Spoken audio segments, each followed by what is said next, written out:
Penny-wise नाम के इस मॉन्स्टर को हम सभी जानते हैं, जिसे हमने इट मूवी में देखा है, जो एक छोटे से टाउन डेरी के बच्चों को अपना शिकार बनाता है। लेकिन आपको पता है, ये पेनीवाइज यानी इट में दिखाया हुआ क्लाउन यहाँ हमारी दुनिया में कहाँ से आया? दरअसल इट बिलोंग करता है स्टीफन किंग की सेम नाम की नॉवल इट से, जहाँ पर सच में इट का एक प्रॉपर ओरिजिन है, जिसे अभी तक हमें किसी भी फिल्म या सीरीज में नहीं दिखाया गया। इसीलिए आज हम इस वीडियो में उसी ओरिजिन के बारे में बताएंगे। ये सच में बहुत इंटरेस्टिंग है, क्योंकि इट कुछ और नहीं बल्कि एक कॉस्मिक बीइंग है जो गलती से अर्थ पर आ गया। तो जैसा कि मैंने पहले भी बताया था कि पेनीवाइज दरअसल स्टीफन किंग के नॉवल इट से अडेप्ट किया गया है, जिसके अकॉर्डिंग ये कहानी एक फिक्शनल यूनिवर्स में शुरू होती है, जिसका नाम मैक्रोवर्स है। उसी मैक्रोवर्स के अंदर अर्थ भी होती है। अब इस यूनिवर्स को फिक्शनल इसलिए बोला गया है क्योंकि ये माना गया है कि यहाँ अर्थ एक बड़े से टर्टल के ऊपर रखी हुई है, जिसका नाम मैथरन है, जो इट यानी पेनीवाइज का भाई है और उसका सबसे बड़ा दुश्मन भी। इसी मैक्रो यूनिवर्स में एक डेडलाइट नाम का डायमेंशन भी एग्जिस्ट करता है, जिसके अंदर एक ऐसी इविल कॉस्मिक एंटिटी कैद है जिसका नाम पेनीवाइज है। और एक दिन अचानक वो अर्थ पर आकर गिर जाता है, जहाँ वो काफी सालों तक सोता रहता है। लेकिन जब भी उठता है तो अपने आप को फीड करता है, यानी कि वो खाना खाता है। शुरुआत में पेनीवाइज जानवरों को मार के खाया करता था, लेकिन उसकी भूख बढ़ती चली गई और अब वो जानवरों की जगह इंसानों की तरफ मुड़ जाता है, और इंसानों में भी स्पेशली बच्चे, यानी कि अब वो अपनी भूख मिटाने के लिए बच्चों को मारना शुरू कर देता है। और वो ऐसा इसलिए करता है क्योंकि पेनीवाइज की भूख उसके शिकार के डर से मिटती है। मतलब उसका शिकार जितना डरा हुआ होगा, उसकी उतनी भूख मिटेगी और बच्चों को आसानी से डरा सकता है। इसीलिए पेनीवाइज की मोस्ट कॉमनली देखी हुई फॉर्म एक डांसिंग क्लाउन की होती है। वैसे नॉवल और फिल्म में कभी भी उसकी प्रॉपर फॉर्म को नहीं दिखाया गया, सिवाय एक इंसिडेंट को छोड़ के, जिसमें बिली ने एक बार उसकी ओरिजिनल फॉर्म को देखा था, जो कि बहुत ही क्रीपी सा क्रिएचर था, स्पाइडर की तरह, जिसके बहुत सारे हाथ और पैर थे। पर सबसे ज्यादा जिस फॉर्म में उसे देखा गया है वो एक डांसिंग क्लाउन की है, क्योंकि दुनिया का शायद हर छोटा बच्चा डांसिंग क्लाउन से डरता है। लेकिन हमेशा पेनीवाइज बच्चों को क्लाउन बनकर नहीं डराता था।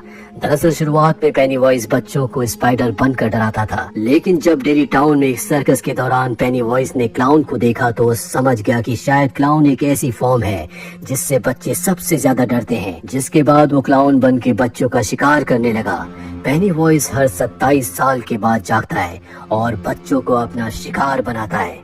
पेनीवाइज की नींद खुलने से पहले एक बहुत बड़ा हादसा होता है, जिसके बाद उसकी नींद खुलती है और वो अपने शिकार पर निकलता है। वैसे ये ओरिजिन तो वो ओरिजिन है जो हमें स्टीफन किंग की ओरिजिनल नॉवल में पढ़ने को मिलता है, पर इससे हटके एक और ओरिजिन थ्योरी है, जिसके हमें इट चैप्टर 2 में थोड़े से ग्लिम्स दिखाए गए हैं। जिसके अनुसार पेनीवाइज पहले एक बॉब ग्रे नाम का आदमी था, जो किसी सर्कस में काम करता था, जिसके बाद वो क्लाउन बना, जो कुछ हद तक ठीक भी है, क्योंकि स्टीफन किंग की नॉवल में भी जिस यूनिवर्स में पेनीवाइज रहता है, उस डार्क डायमेंशन में उसकी ह्यूमन फॉर्म का नाम बॉब ग्रे ही था।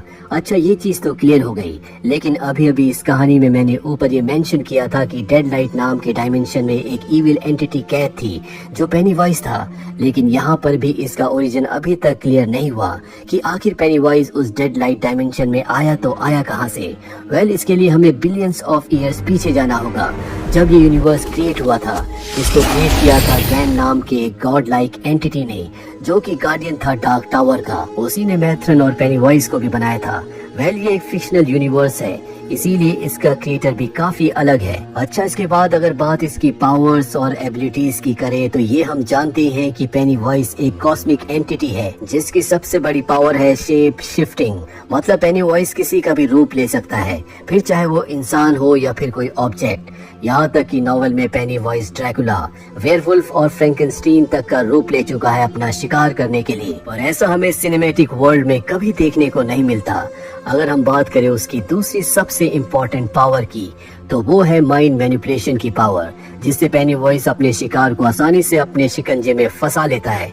इस पावर से वो किसी को भी मैनिपुलेट कर सकता है, या उसे कुछ भी दिखा सकता है, या फिर हिप्नोटाइज करके कुछ भी करा सकता है। जैसे फिल्म में पेनीवाइज ने बेवरली के साथ किया था, जिसमें उसने उसके मरे हुए पिता को और खून से भरे हुए बाथरूम को उसे दिखाया था। यहाँ तक माना जाता है कि पेनीवाइज ने डेरी में रहने वाले हर बच्चे, हर इंसान के माइंड को मैनिपुलेट कर रखा है, क्योंकि वहाँ बड़े बड़े हादसों को भी लोग बहुत लाइटली लेकर भूल जाते हैं। यहाँ तक कि अगर कोई बच्चा वहाँ से गायब भी हो जाता है फिर भी कोई उसे ज्यादा ढूंढने की कोशिश नहीं करता, क्योंकि पेनीवॉइस ने सबके माइंड को अपने कब्जे में कर रखा है। जबकि कुछ लोगों का ये भी मानना है कि पेनीवॉइस डेरी टाउन की हर जगह पर प्रेजेंट होता है, तभी उसे डेरी टाउन में होने वाली हर घटना के बारे में पता है।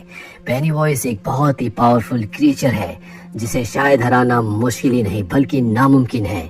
पेनीवॉइस हर डरे हुए इंसान की सोल को खाकर उसे डेड लाइट डायमेंशन में भेज देता है। पेनीवॉइस को फिजिकली नहीं मारा जा सकता और तो और वो शेप शिफ्टिंग की वजह से खुद को रिजनरेट भी कर सकता है। तो क्या कभी पेनीवॉइस को मारा जा सकता है? वेल, इसका आंसर उसकी वीकनेस में छुपा है, क्योंकि इतना पावरफुल क्रीचर पेनीवॉइस की वीकनेस भी है जो हमें इट मूवी में देखने को मिलती है, जिसमें हमें ये दिखाया जाता है कि जब भी लूजर ग्रुप अपने डर पर कंट्रोल कर लेता है, यानी कि जो बच्चे उसके सामने होते हैं अगर वो अपने डर पर कंट्रोल कर ले तो पेनीवॉइस की पावर कम होना शुरू हो जाती है। मतलब कि पेनीवॉइस सामने वाले के डर को ही फीड करके अपनी पावर बनाता है। लेकिन जब वो कमजोर होना शुरू हो जाता है तो वो वल्नरेबल भी हो जाता है, जिसको हमने फिल्म में भी देखा था, जिसके बाद लूजर्स उसके हार्ट को निकाल कर उसे मार देते हैं। लेकिन ये माना जाता है कि पेनीवॉइस कभी नहीं मरता, वो बस कहीं जाकर छुप गया है जो सही मौके का इंतजार कर रहा है वापस पावरफुल बनने के लिए। वेल, ये एक पॉसिबल ओरिजिन हमें वेलकम टू डेरी नाम की अपकमिंग टीवी सीरीज में भी देखने के लिए मिल सकता है, जो मोस्ट प्रोबेबली इट का प्रीक्वल है, यानी कि इट की जो अभी तक मूवीज आई है, जो कहानी हमने देखी है उससे पहले की कहानी। तो ये कहानी थी दुनिया के सबसे खतरनाक क्लाउन पेनीवॉइस की। आपको पेनीवॉइस द क्लाउन की डिटेल्स कैसी लगी? और अगर आप पेनीवॉइस के बारे में कुछ भी जानते हैं तो कमेंट बॉक्स में जरूर लिखें।